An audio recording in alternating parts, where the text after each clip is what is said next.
And if you want to see what life was like in the heyday of the open fields, there's one place you can go: Laxton, the last open field village. Here in Laxton, you can see how our ancestors made their living for over 800 years.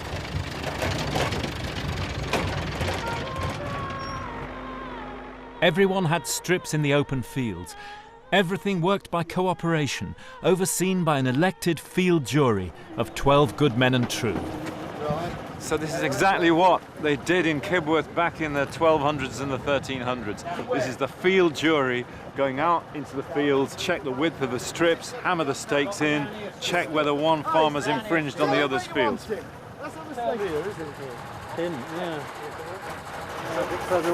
So what are you looking for then, Roy? How can you tell where to put them? It's just on the edge of the curve of the field. The roadways should be 15 foot wide. Right. All these roadways, they should be 15 foot. If it's less than that, somebody's ploughed too far. Ah.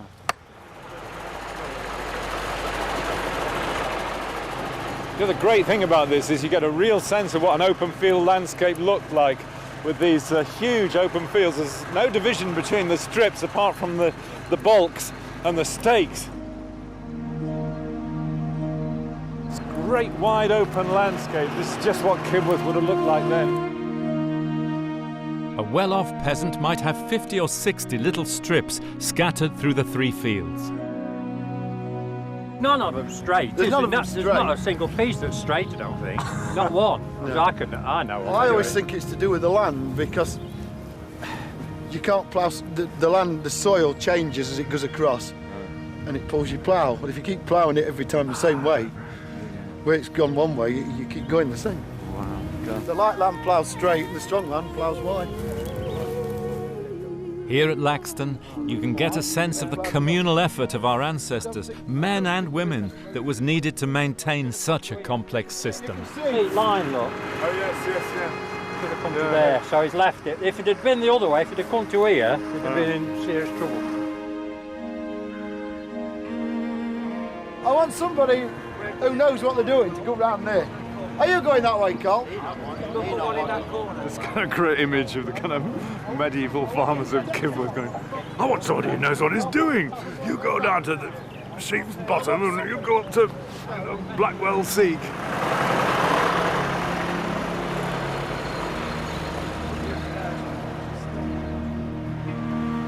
Today, the Laxton Field Jury meets in the Dovecote Inn. We've got, up at the top of the map, we've got the old Mott and Bailey castle site where the lord of the manor lived. We've got Westfield, Millfield and Southfield, and the way this developed was that so people had got a fair share of good land and bad land. It was a way of distributing the land so it was equal and fair to everybody. One is always fallow, one is then followed by wheat, and then the third field is always a spring-sown crop.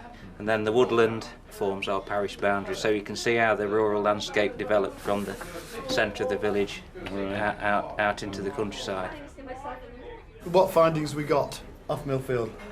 We've got Johnny Godson here on Langwell Sea, not ploughed far enough. Langwell Sea. Langwell, yes. This is how the Kibworth jury worked during the Middle Ages. Later, right? Yeah, then we've got Ivan Rayner on, well, I don't know what you call it, top of Westwood Edge there, next to ploughed too far.